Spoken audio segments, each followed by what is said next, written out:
Hello viewers, welcome to our lecture series on Indian ethos in management, and today we are going to start another very interesting topic of Indian ethos in management, and this topic is called study of decision making and decision styles. And this is going to be part 1 of our lectures on this topic of study of decision making and decision styles. When it comes to management, the very important and significant aspect of management which comes to the fore, to the front, is decision making. If you name any function of management, you would find presence of decision making in one way or the other. And at times I ask my learners in the classroom that can you name any activity, any function of management which does not involve any kind of decision making, which does not involve some kind of decision making? Answer is of course no. All activities or each and every function of management, it involves some kind of decision making. And even in our day to day life, we have to make a decision, we have to take a decision. You decide to take up a course, that is your decision. In that process also you take a decision. You decide your college, you decide your career. So whatever steps you are taking in your life in due course of time, it involves some kind of decision making. So decision making is so important, and it is omnipresent, you can say, and that is why it is very much pertinent to understand the decision making process, decision style from the aspects of Indian ethos in management, from the aspects of Indian ethos in management. So with that idea in our mind, we thought of having a discussion on this, and today I'll be letting you go through a brief review of models for decision making. Then we'll talk about key characteristics of models of man, the matrix which indicates about the key aspects of 4 types of processes, and what is the differential view of decision making. That is something which I am going to discuss with you in today's lecture of mine. So study of decision making and decision styles, it has been of immense importance or interest both to practitioners as well as scholars. If you go through the researches which are being conducted in the field of management, you would find a lot of literature available on the aspect of decision making and decision styles, and it has been of immense interest not only for the scholars but also for the practitioners, those who are actually doing the management in the corporate sector. And if we look at this aspect of management, Indian ethos in management, then of course we find something from the Arthashastra, which identifies 3 bases for information acquisition, that since we have to take informed decisions, the decisions are supposed to be backed by facts and figures, or what you say is called informed decision. So whatever decision I am taking, that need to be an informed one. It should not be taken in any kind of haste or any kind of hurry. It should be a planned decision. So Arthashastra basically identifies 3 bases for information acquisition, and these include that the directly perceived, the unperceived, and the inferred. And this is something which is quoted in a study by Kangal in 1986, and Kangal actually tried to provide the 3 important bases which are being considered for acquisition of information, and that is called directly perceived, which means we are actually forming our concept, we are forming our idea, or making our decision based on our direct perception. Second one is unperceived, that I am not making any kind of perception and I am taking a decision. And third one is drawing inferences out of informations available. So whatever information I have in my hand, I am trying to draw inferences out of it, I am trying to take meaning out of it, or adding meaning to that information. So once I have information into my possession, I have to either perceive it directly, or at times I go for making a decision which is based on unperceived basis. And third one is the inferred one, which means I am drawing inferences out of the data available. So accordingly, decision making is based on these 3 types of information, whether it is directly perceived, or it is unperceived, or inferred one. So Arthashastra also indicates that decisions should not be delayed. It says that whatever decision you have to take, it should be timely.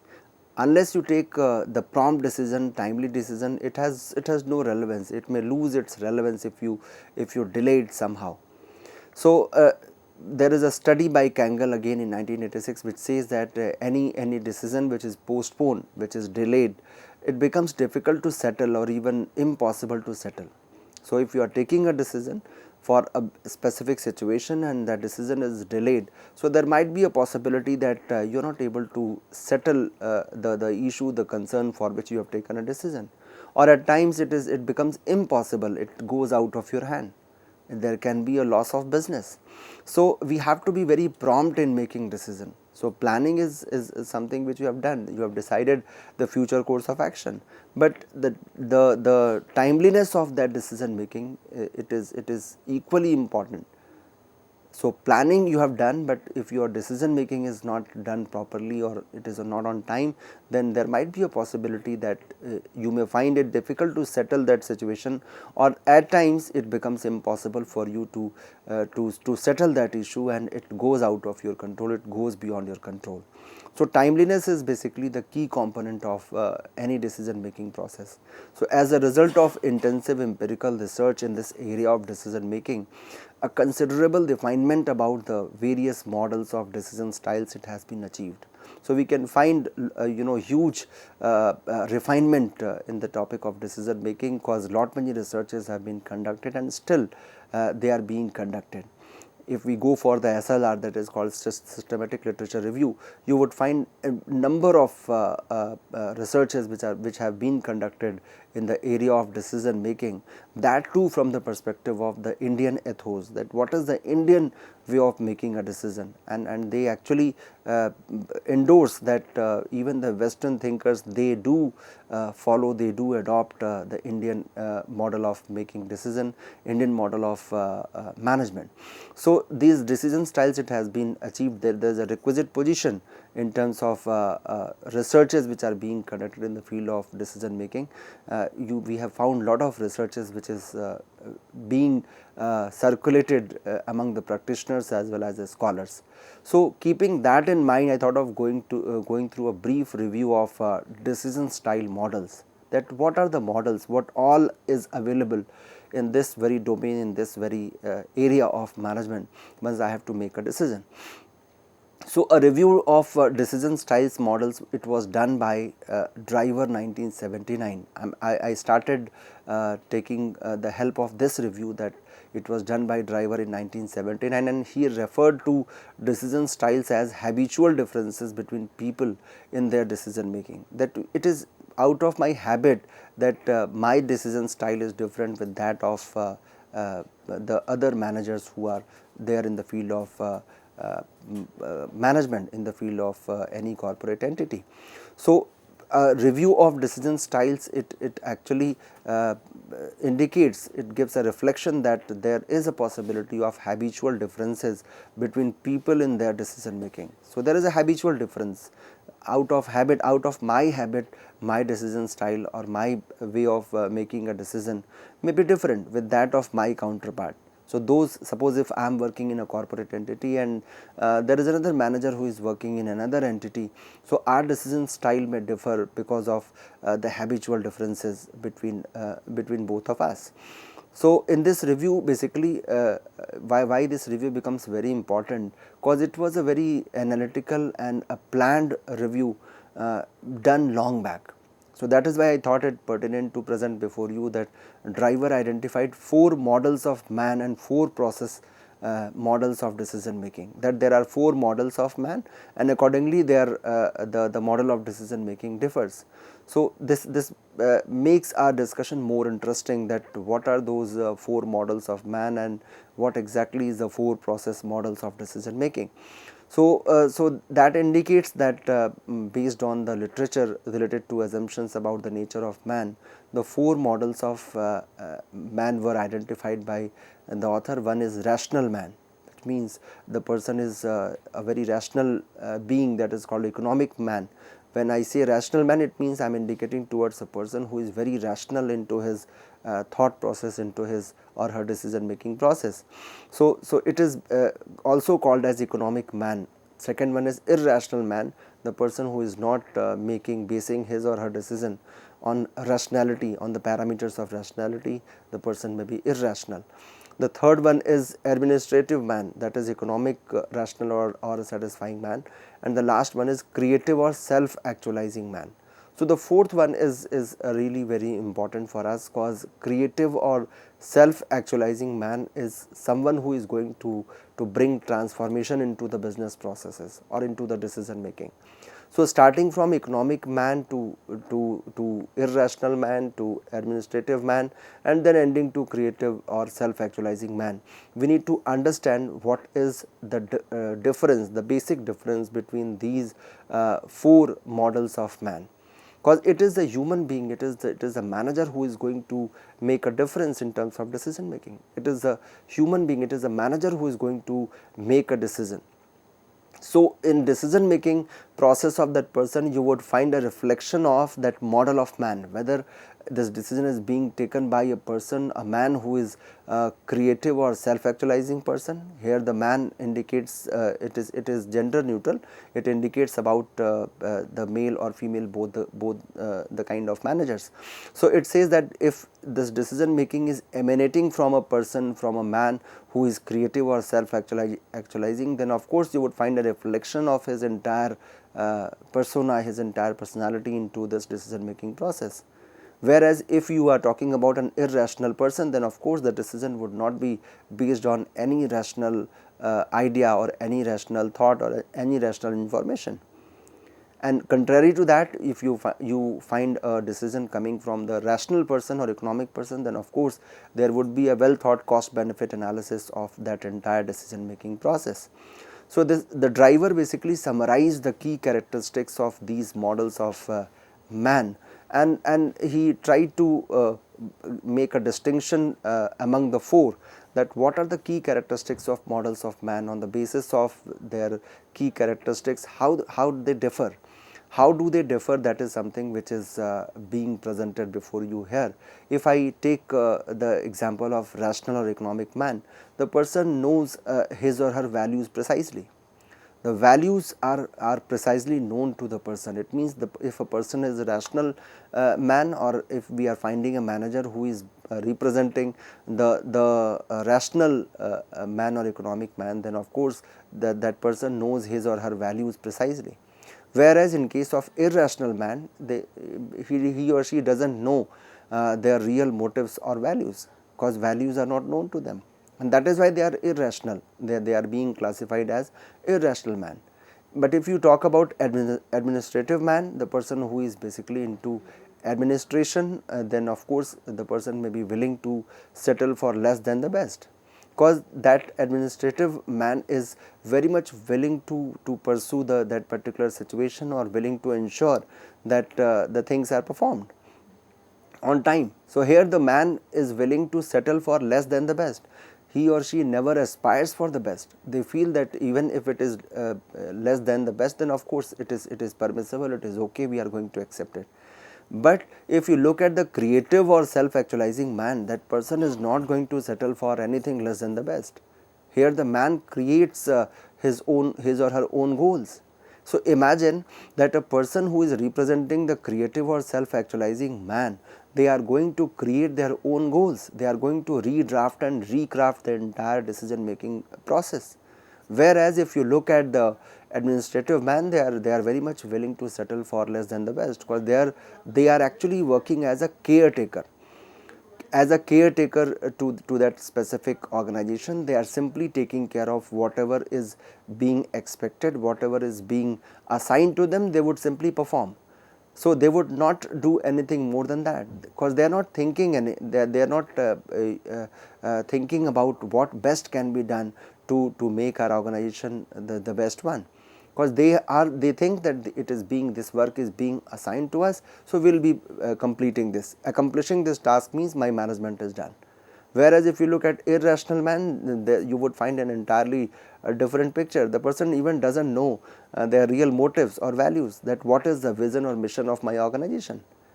Forget about organization, they do not even know their vision or mission of life. So they do not have any idea about the real motives or values. But of course in case of rational or economic man, they know their values precisely, it is known to them. So every organization, you must be understanding here, every organization aspire for reaching to the fourth model of man, that they should have a creative or self-actualizing man in place who is making a decision. So now you must be understanding that what kind of difference we are going to witness in their decision making, because whatever is their thinking process, that would be converted or translated into their deeds. So their action, their thoughts will come into the action, and accordingly you would find that this is the decision a person has taken. Another dimension is, if you look at the rational or economic man, they analyze all possible alternatives, because they are economic man, or they represent rationality. So they would always analyze all possible alternatives while making a cost benefit analysis. So they would always look at the rationality of their decision making process, that whatever decision I am going to take, whether I am able to identify all possible alternatives or not. I need to touch upon all possible alternatives, and then I should take up the best one. Whereas irrational man is not at all bothered about the objectively reviewing of alternatives. They don't review those alternatives, because they don't base their decisions on rationality. Whereas the administrative man is going to have a limited set of alternatives. They analyze alternatives, but that too is very limited. But if you look at the creative or self-actualizing man, that person is going to create new alternatives. Imagine that the rational man is going to analyze all possible available alternatives, whereas if you look at the second extreme on your right, you would find the creative or self-actualizing man, who is creating, who can create, who is having the potential to create new alternatives. So their decision making is going to give a new definition to the decision making process. So their decisions are going to be based on the wit, based on the real life requirements. So this is the reason why every organization want managers to be more creative, managers to be self-actualizing man, representing this segment of man, that is creative or self-actualizing man. So this is another dimension of drawing a difference among these four models of man. Moving ahead, if you look at another dimension of these four models of man, rational man, they can identify all possible consequences. After alternatives, you have taken decision. So you are now waiting for the consequences, you are now waiting for the outcomes, I would say, which if it is negative, it is being called as consequences. So rational people, they can identify all possible consequences, that see, if I am going to shut down this business, I am going to shut down business A, then of course this is the reduction I am going to witness in my total profit. So they can identify all possible consequences, and by closing that business A and diverting resources to business B, this would increase my profit to this extent. So rational people, they are in a position to identify all possible consequences, whereas in case of irrational man, consequences are influenced by unconscious. They are actually, at times they are found unconscious about the consequences. They feel that they have no idea. Whereas in case of an administrative man, few of the consequences identified. They, in due course of their business processing or working as a caretaker to that entire business enterprise, some of the consequences they can identify. But if you look at the creative or self-actualizing man, they can convert threats into opportunities. They always try to take those threats, those challenges into as an opportunity to prove their creativity, to prove their self-actualizing mind. So they always try to prove what ideally a manager should do in a given circumstances. So my dear learners, these four models of man, they are basically telling us about the different thought processes of a man, of a human being, which is being reflected into their behavior, into their actions, because this actually determines their thought process, the pattern of their thinking. So whatever is there into going on into their mind, accordingly they are taking a decision. So in their decision making, you would find a reflection of these important aspects, that they can convert threats into opportunities, they create their own alternatives, they can create their own goals. On the contrary, there are managers who don't have any idea about the alternatives, or who actually work as a caretaker, and they don't bother about what is the consequence. So, these key characteristics of models of man, they basically determine the fate of any organization, because the kind of person who you are having, the kind of manpower you are having, the kind of human resource you have into your organization, that would decide the quality of decision making.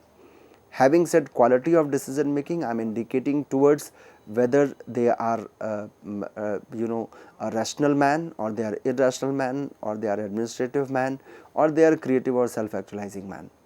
So you can find the difference among the four by simply understanding their characteristics. Another dimension of drawing a difference can be that if you look at the rational or economic man, they select alternatives that are likely to maximize their values. They believe into the value maximization. It can be profit maximization, it can be wealth maximization, but their objective is to maximize their values. That is the motive of a rational man. Whereas in case of irrational man, they are basically their unconscious motives determine what action to take. So, unconsciously they are doing, they are not conscious, they are not vigilant about what is to be done. Unconsciously, unconscious motives determine what actions to take. Whereas in case of administrative man, final choice is likely to depend upon the primary factor. So, whatever is your final choice, that would be decided by the primary factor. But in case of creative or self actualizing man, choice is the result of creative synthesis.